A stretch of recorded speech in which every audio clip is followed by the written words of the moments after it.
Greetings and welcome to our final edition of Convention Tea for 2025. On this show, we will be covering San Diego AnimeCon 2025.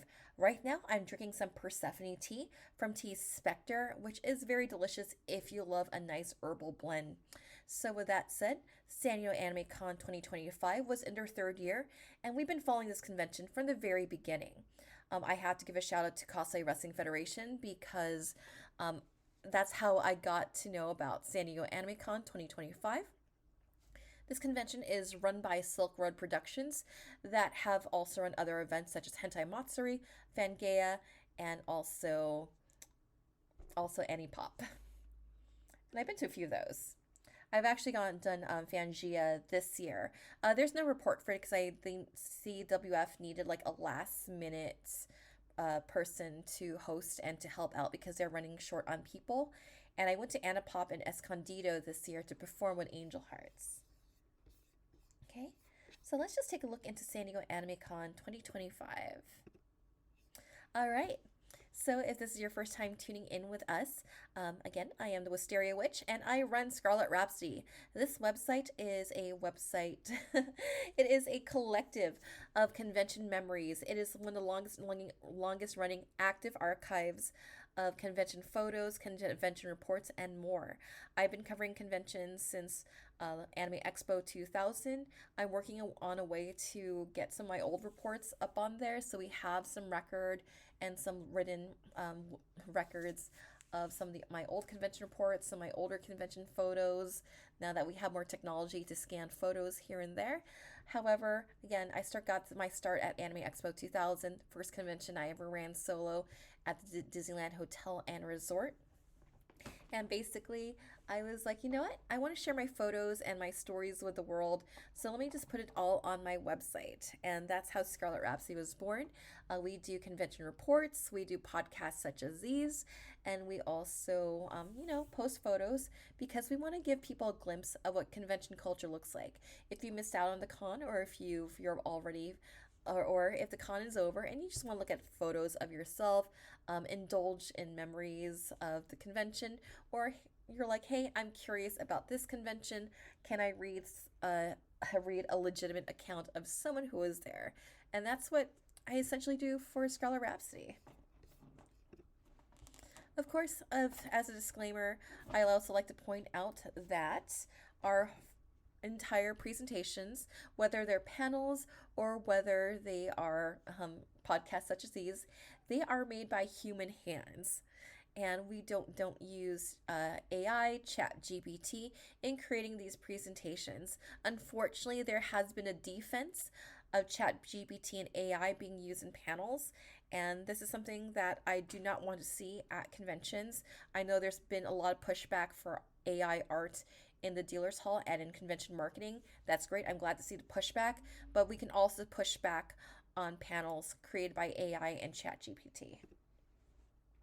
All right, San Diego AnimeCon 2025. So they're in their third year, and then they moved back from the Legacy Hotel from last year to Handerley. The Handler Hotel, think of it as like a roadside motel. If you've been attending conventions as long as I have, think of like Animagic, but more in civilization.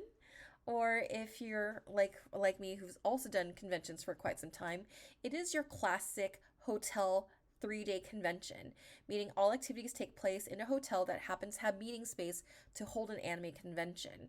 In terms of nightlife, there's not much of nightlife when you compare it to other hotel conventions that I've attended in the past.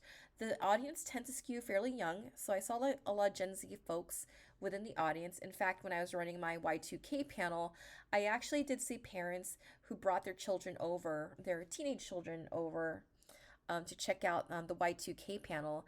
And I think I saw a dad just explaining how we kind of had to get our anime back then, right as we were setting up the panel.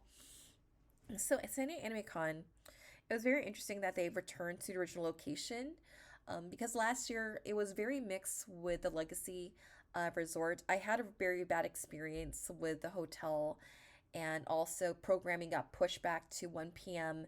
on Sunday. So because the Legacy Center was a Christian retreat center, You couldn't have programming on Sunday morning. You had to push everything back to the afternoon. So that kind of made it inconvenient for some folks because I remember having to do, I think my panel last year was like at 3 o'clock, 4 o'clock, which made like a later exit out of San Diego. And I do have a ways to go driving from where I am to San Diego. But otherwise, the event was bursting at the seams. I don't know what the final count was for attendees, but you had like a lot of people checking this out. Definitely a bigger attendance from the first year because on day two, Saturday, usually the largest day of the convention, that hall that connects registration and the dealer's hall, it was pretty crowded and you can really feel that heat. Like I needed to like step out to the pool center to just get a breather. But even though that this location is like, yeah, it's a nice and cozy for like a small con, like maybe for a Fangia, maybe for a Hentai Matsuri, San Diego Anime Con this year proved that like this convention is growing and we're gonna need a bigger center next year. But before we go on, I like to just reiterate we do have some sponsors, we do have folks who support us, and one of those folks are Petals and Poison. It is giving season, so if you know any folks who might be interested in gothic jewelry, Victorian inspired accessories here and there. I actually own a few necklaces. I also have a mug that looks like an urn that I drink my hot cocoa out of. And for the special person in your life, if you just want to get them a gift from here, you can get 15% off your order when you use my code Spectre15. All right, I was pretty busy at San Diego Anime Con, so if you go into my Flickr galleries, it's not as it's not as comprehensive as other cons that I've been to. Of course, I wish I could have taken more cosplay photos, but I had very little downtime. And a couple stories there. So with Cosplay Wrestling Federation, I've been doing Cosplay Wrestling Federation for the past 3 years. In fact, I made my debut for Cosplay Wrestling Federation at San Diego AnimeCon in 2023. So this marks my 2 year my 3 year anniversary. Excuse me. This marks my third year performing with Cosplay Wrestling Federation. It's been quite a journey so far. I actually made this image here because we needed some marketing images. Now, so what happened? We were down to 3 people at the time of the show. So it was myself, Cheeton, and our friend Caitlin, who had an original character who was a Muppet. We had Don Corneo and we had Dr. Onion as our host on the desk. If you know anything about what happened at San Diego Anime Con on Saturday for people from coming out of town, people who had to rely on the I-5 freeway to get down to San Diego, that freeway was shut down. So just to kind of give you an idea, normally it would take Dr. Onion about like 90 minutes tops to get from where he is to the Handerly Hotel. He left around, I want to say like 11 o'clock, hoping to get there like by 1 o'clock or so. He didn't get there until 5 minutes after our start time at 3:30. So yeah, it was it was quite an event. Chi-chan, due to personal reasons, had to drop out. So it was just down to me and Grimbo, the puppet that Caitlin had created.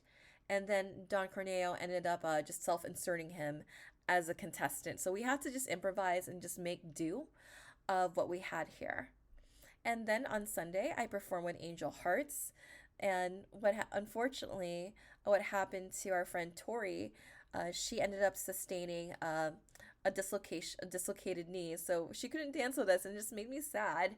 And then during my performance, there were just parts that that were kind of breaking for my costume, like my fan was broken. So thankfully, shout out to Soren for letting me borrow your fan. And then I also noticed that at one point my obi belt was the rope on the obi belt was coming undone. And then I didn't know until like when I did a move where I had to like wind up my arm, the charm that was on my obi belt hit my eye, and I'm like, oh shoot. But you know what? I still have fun doing either. We had a big room and we had a really huge attendance for Cosplay Wrestling Federation. We had people standing in the back. This is how huge Cosplay Wrestling Federation has become. And we had a great audience, and thank you for everyone for showing up. And then Angel Hearts, we also had our dedicated group of fans who were there. Shout out to you, Zeta. Shout out to Cars and Anime San Diego. We always appreciate having you there. And if you're a new fan of Angel Hearts, definitely follow us on our socials, Angel Hearts Idols on Instagram. We're also on Blue Sky, and we're also on YouTube as well. So go ahead and give us some love because we would really appreciate getting some love out there. All right. I always like talking about what were some of the popular fandoms that were present. So I'm not just talking about cosplay, but I'm also talking about people who are also representing fandom, like whether it was just fandom merch or just kind of like just showing a few things off. So I did see like a lot of Uma Musume fans at the convention, not just limited to cosplayers, because someone was literally running around with an Oguri cap baseball hat. So it was a literal Oguri cap. And then we also had a lot of Apothecary Diaries cosplayers. It made me really happy because I just finally finished the second season. Oh my god, that second season, you need a marathon through that one because you don't know what's going to happen. You don't know who's double crossing who's, but Apothecary Diaries, one of the best series that has come out in the past couple of years. Highly recommend. And of course, we had a ton of Vocaloid cosplayers present at the event. Also, special shout out to Hasman Hotel cosplayers. I would say there was a even mix of fandoms present at the convention. Like even doing this section, it was just hard for me to pinpoint like, okay, what were like the popular fandoms present? Whereas I saw a really good mix of just different things and I didn't really feel like one or two things were just taking over to convention. Even with Has-Been Season 2, I did see some Has-Been cosplayers, but they were just kind of like just in their own like little group here and there. But otherwise, I was just like, yeah, it was just nice to see a variety of fandoms present at San Diego Anime Con for as big of a convention it was. Again, just want to just give a shout out to Angel Hearts. I know I mentioned our socials earlier, but definitely give us a follow again on Instagram at Angel Hearts Idols, and also follow us on YouTube and Blue Sky as well. Give us some love just so we can get more gigs in the future because we'd love to do more gigs out in Southern California. All right, let's talk about Saturday. So I mainly did the convention on Saturday and Sunday. I got in late Friday evening, and the hotel was a very interesting situation. When I checked in, it looks like the police are trying to apprehend a guy who was trying to get into the hotel. And then also, when my hotel mates went to go grab something from the front, they were also talking about another guy who was being apprehended by the police, and this guy was like just taking his shirt off and stripping in the lobby, and the security was filming it the whole time. So that was a very interesting day one. And then day two, we wake up and we hear helicopters hovering over the convention. Like, what's going on? And then we just heard this repeated descriptor from our hotel room. Yeah, please be on the lookout for a African American male in their 30s in a gray shirt that has tattoos. That was a very interesting thing to wake up to on when you're staying in a hotel at an anime convention. So for Saturday, I just kind of like just wandered around. I already got my badge because of Cosplay Wrestling Federation and also running the Y2K panel. So over in the tower room, this is where you have a lot of your idol performances, and they had a couple bands performing as well. And this is also where Masquerade was being held. So this is like the room for like a lot of major performances. Wrong photo. My bad. Also on Saturday, this is also the voice actor zone.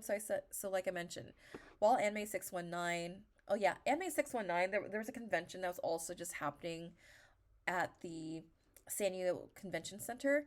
It was, I don't know why you would have like another anime convention taking place the same weekend as one anime convention within the same city. So you have San Diego Anime Con over in Mission Valley, which is kind of like the resort area of San Diego. And then in downtown, you had Anime 619, where it was just a bunch of voice actors and vendors.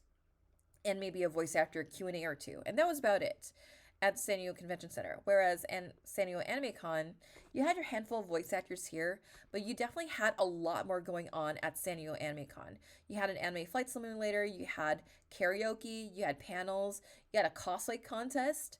So I would say, like, yeah, if e- even if you weren't, even if I didn't perform at San Diego Anime Con with Angel Hearts or Cosplay Wrestling Federation, I think you got the better deal at San Diego Anime Con because there was just so much more to do.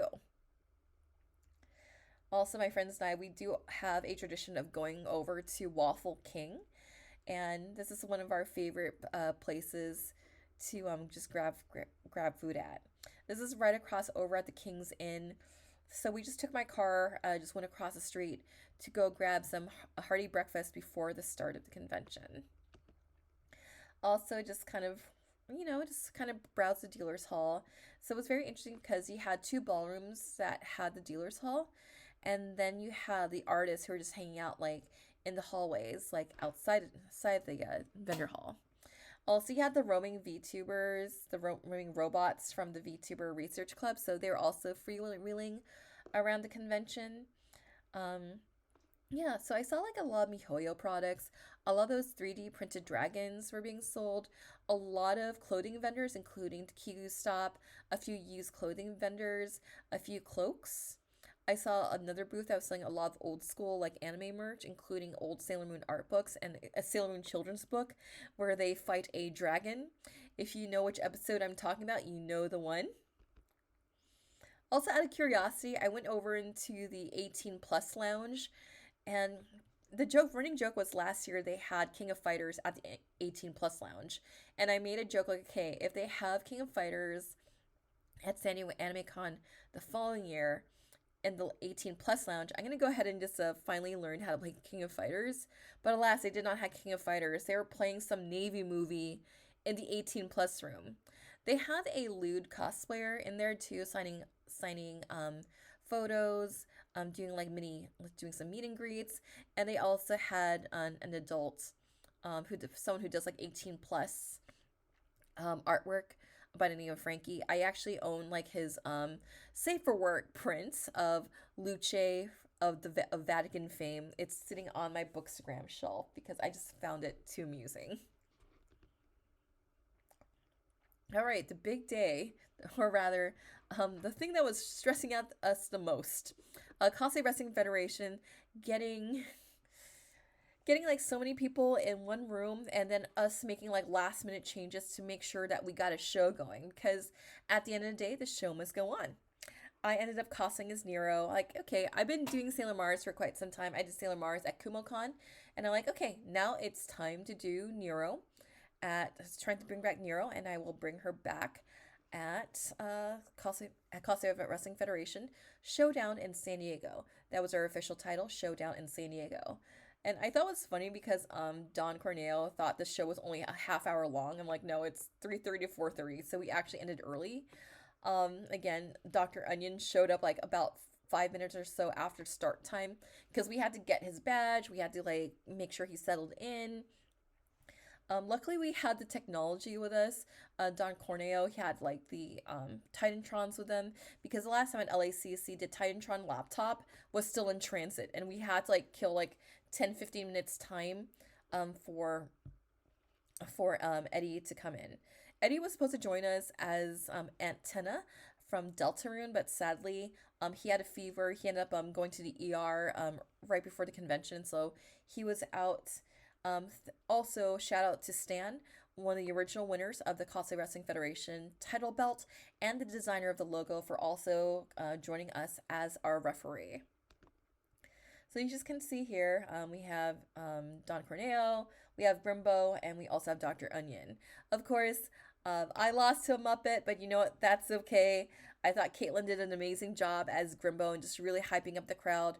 Caitlin's come a long way, and she's only been with us for about a year. She got her debut earlier this year at Anime Los Angeles as 4Kids Luffy. She entered in as original puppets, and I just want to just have fun as Nero, because Nero is such a fun character to play on stage, and I'm just happy that like we were able to still pull off a show. We were still able to entertain, And that's what matters to me the most. I really appreciate everyone being there, being supportive, and Cosplay Wrestling Federation is just such a, it's just such a great thing to be a part of, and I just appreciate everyone for like giving their all into this, especially under such adverse circumstances. For some reason, this is the year I had to help co-run a lot of shows where we had like Murphy's Law interject.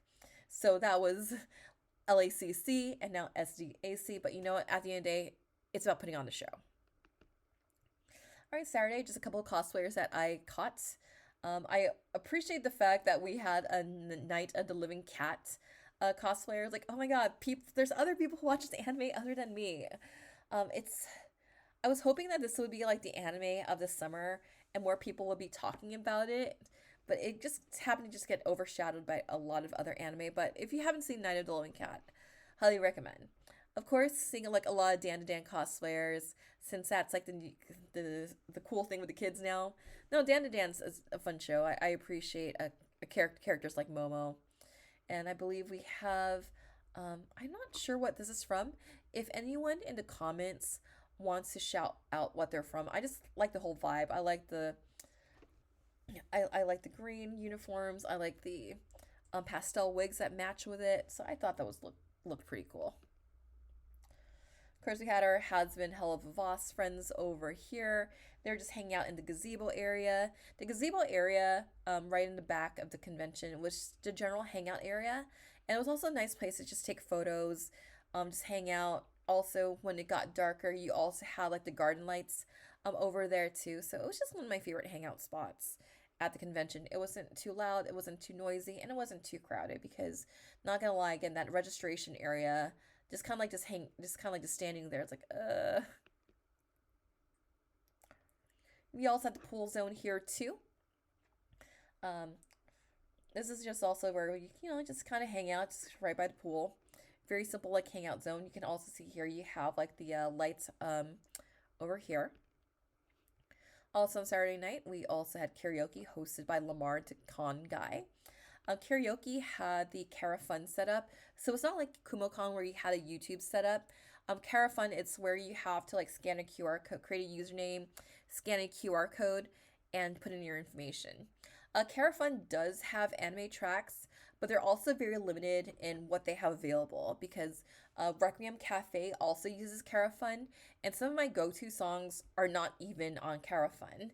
So, I do appreciate the fact that they use a QR code system, but also, and with the QR code system, you can also see who's still in the queue and how much time you have until you can sing. But yeah, there was definitely a line outside the door for karaoke because people were ready to sing. Also, shout out to Torty. Um, excuse me. Shout out to Tori for letting us into the cosplay contest because I was actually kind of curious. Like, you know what? I think this is the second cosplay contest I have watched all year. Kumiko Con being the other one, but you know, I just want to just come out and support, and just like the convention, there was a huge line for the cosplay contest in that room I showed you earlier. It was like circling all the way down to registration. And I was surprised like so many people wanted to just come out and see the cosplay contest. And it was a very tiny room, so you had people sitting in the center aisle, you had people like standing in the back because everyone just wanted to just see the cosplay contest, which actually surprised me because in the past couple of years, like it seemed like cosplay contest has become the hot ticket again. And like I think there was something that happened in the 2010s where cosplay contests they just weren't really a thing. So I'm just very happy that like, oh, there's people who actually want to just come out and see the cosplay contest. So I took some photos. This person here, they were also cosplaying from a Mihoyo property, and they were also, I'm not sure who the character was, but I loved their monologue. I loved their performance, and they just gave everything into it.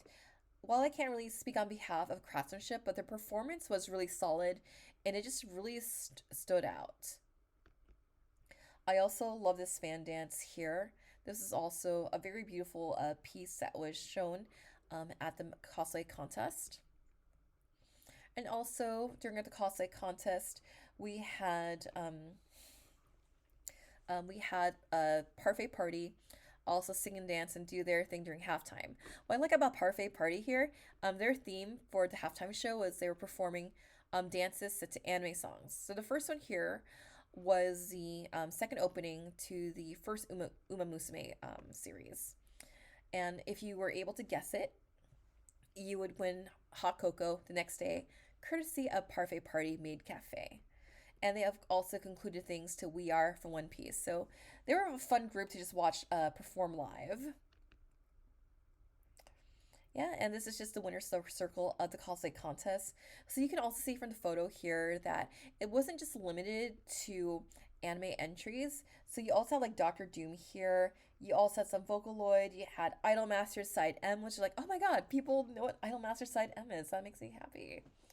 Also, I was talking to judges later in the evening, and a few of them were commuting from LA, so they were also caught in that traffic too. So, the masquerade, the cosplay contest, they had to get like last minute judges like within who was already in San Diego to do craftsmanship judging, whereas the judges that they originally lined up for were working on presentation judging. So I really appreciate like just a lot of the effort that the cosplay contest team had to do, what they all had to do to just make sure the show went on, and I was thoroughly entertained. I like seeing everything. Shout out to Tori. Even though like I have biases because you are a member of Angel Hearts, I love your I love your hosting skills. You're fun to be on stage, and your Anya is super cute, and yeah.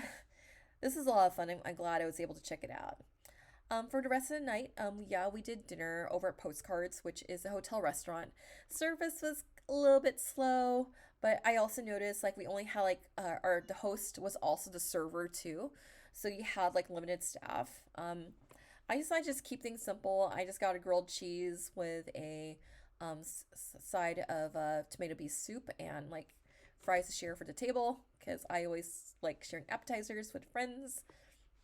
But overall, this was a good day. It was a good day. And also, Convention Tea is brought to you by Yemax Sweaters. Yemax Sweaters is one of my favorite go to places to get cozy clothing. So, I know a lot of you might be into musical theater, and a lot of you may have seen Wicked for Good. If you are looking for a specific cardigan, or something that looks like a specific cardigan that was used in Wicked for Good, you might be able to find it on Yemax Sweaters. And again, you can use my code YEMAC hyphen Dame Asmal to get 40% off your total order at yemaxsweater.com. Yeah, Sunday was relatively slow. Sunday was just my day to focus on Angel Hearts and to just focus on dancing and just kind of focus on like just making sure Tori was okay. Turns out her leg was still dislocated, and she said like it was feeling worse, so she ended up flying back, and also just checking out the hotel.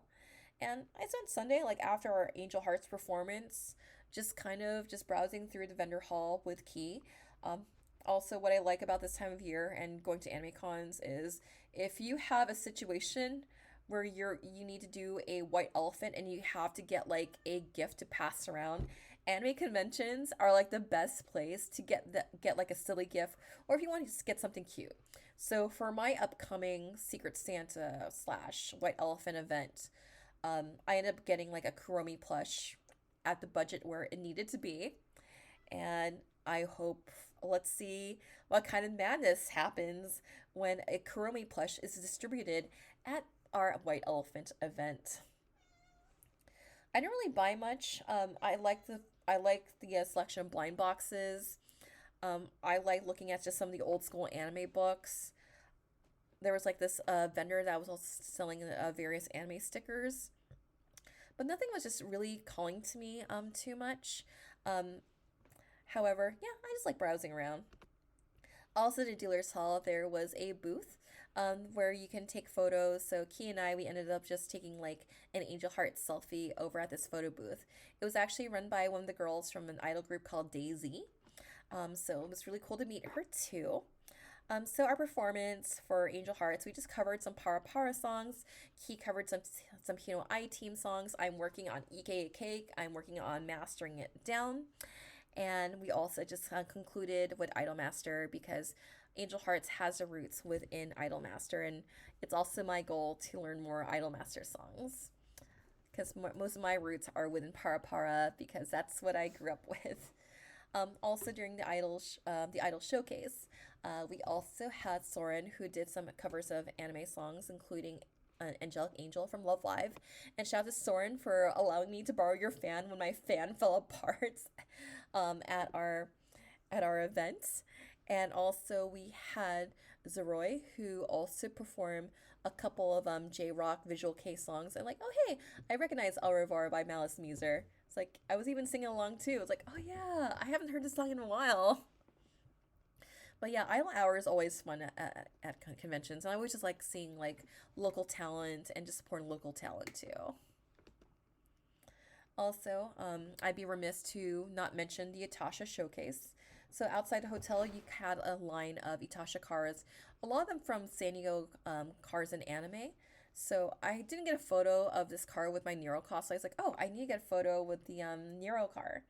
But I was able to get a shot of the Nero car with my cosplay here, with my outfit, my Girl outfit. I was like, yeah, red. It's all good.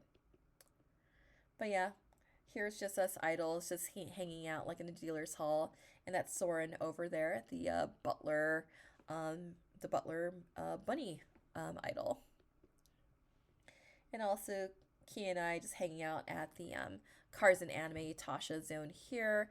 One of the Cars and Anime folks wanted a photo of us right by their cars. So like, okay, let's oblige. And of course, I had that long drive home, and it's kind of hard to see my friends here because of the sun, because I just wanted to just take like, I always have a tradition of taking one last selfie before we go. So I ran into our CWF roommate friends here, Christian and Caitlin, and Stan had to step outside the car because, well, one has to use the bathroom before they have to go on a long drive up the I-5 freeway. So this is just us taking a selfie, just saying farewell to San Diego Anime Con 2025. And before I go into my final thoughts, I wrote a book. I wrote a book called The Fangirl Diaries. This is all about anime fandom at the turn of the millennium. This is about an era where anime fandom was something you kind of had to search for. This is an era at the transition between fan subs and Toonami, an era where you had debates versus subs and dubs, and what it was like being a teenager during this time, and you just want to watch Sailor Moon, and you just want to watch like, hey, what other shoujo anime are out there? So, an era before streaming, an era before social media. What was it like being an anime fan? And what was girlhood like being an anime fan? Check out the Fangirl Diaries. This is my debut book. Order your copy today. Info in the About section. All right, final thoughts. First of all, a shout out to San Diego Anime Con. Thank you so much for hosting us. I always appreciate you guys. Shout out to G for helping making that happen. And yeah, the rooms at the Henderly, they're not too bad, but I think with our room, we didn't have like proper working outlets right by the lamp and telephone area. So I couldn't really do like any nightly reading, and I wanted to finish my sexy cyberpunk book, Neon Flux by Ava Thorne, but I couldn't. But the room situation was all right. Yeah, I'm just really bummed because our refrigerator wasn't properly plugged. And then another shout out is to Stan. Thank you for helping out driving, and thank you for also helping us out as well. Shout out to Christian's family for also helping us out at the last minute as being our Johnny on the spot behind the scenes skeleton crew to help Cosplay Wrestling Federation have an amazing show. Shout out to Key for just being awesome. I love what you've done with Angel Hearts and how we're going to revive this. And it's just an honor to be a part of Angel Hearts because I've always looked up to you guys. And this is also my 1 year anniversary as a Kai Guy idol. And I'm just looking forward to what we're going to be doing in the future. We're also doing some talks about like moving forward, what is Angel Hearts gonna do in the future. So I'm looking forward to that. But otherwise, I had a great time at San Diego Anime Con. It's been a week since I got home from the con. First thing I did after the con, coming home, I was like, okay, I'm gonna have a good steak dinner. Stan and I learned about a new word called dunch. I guess it's a combination of dinner and lunch because I didn't eat. Um, on Sunday, I just mainly just had a protein shake to just get me through, and I had a couple of snacks to get me through today. And then once we got back into our neck of the woods, like, you know what? What sounds good? A steak dinner, a side of mushrooms, and steak fries. However, I do believe that San Diego Anime Con can definitely benefit from having a larger location. Again, like I said during the first year, I want to see this convention at Town and Country Inn. There's a lot of event space, a lot of spaces for like cosplayers to mingle and hang out. I love the rooms over at the Town and Country Inn. Again, that's just my bias. There's a lot more parking for sure, because I know people said it was a pain to find parking. Key said she had to circle a couple times before she found like an empty space. For me, because I was staying at the hotel, like I didn't have an issue finding parking because my car was already parked. But otherwise, I think this con has a lot of potential to being one of the best conventions out in California. I mean, it is not gonna, yeah, like I said, San Diego Anime Con is the best anime convention in San Diego. There's no question about it. And it is very interesting seeing that next fall, San Diego is also getting another anime convention called Anime San Diego, ran by the same folks who run Anime Pasadena and so forth. However, however, what San Diego Anime Con has, I think a lot of its strengths, it's still very fan driven. It's very community driven. I like the fact that people can submit fan panels. Kai Guy idols, no matter how big or small, can have an opportunity to perform at the idol stage. And I think that Silk Road Productions is really here to have things by fans for fans, because I feel that a lot of anime conventions are really losing that kind of vibe. And to source from a community, which is going to be your greatest resource more than ever. It's not going to be some influencer. It's not going to be some like person with like a million followers. It's going to be the community who's there for you, especially when you source from local folks. And that's just one of the reasons why I just like, saying AnimeCon. I don't mind helping you guys out. Like, granted, I'm fairly busy during like most of the convention. It's definitely a family. I don't mind helping contribute to keep help making awesome every year. And with that said, thank you so much for your time. My cat is meowing at me, so I think that's her production assistant voice telling me to wrap things up. Thank you so much for joining us for another edition of Convention Tea. I am sipping my Persephone tea from Tea Spectre. It is delicious and very hearty, especially in this kind of weather right now. We'll definitely look at doing a San Diego Anime Convention again. I love running panels for you guys, and we'll also definitely check out further Silk Road Productions events in 2026, such as Annie Pop, Fangia, and so forth. And with that said, thank you again, everyone, for your support. You can donate to our Ko-Fi. Links in the description, links in the About section if you want to know how you can help us out with Scarlet Rhapsody. I always appreciate everyone's support going forward. And with that said, the convention is what you make of it. So we'll see you at the convention. And with that said, sorry. Sorry, and with that said, we will see you at Anime Los Angeles next year. Wow, it's already 2026 and just less than a month away. Can you imagine?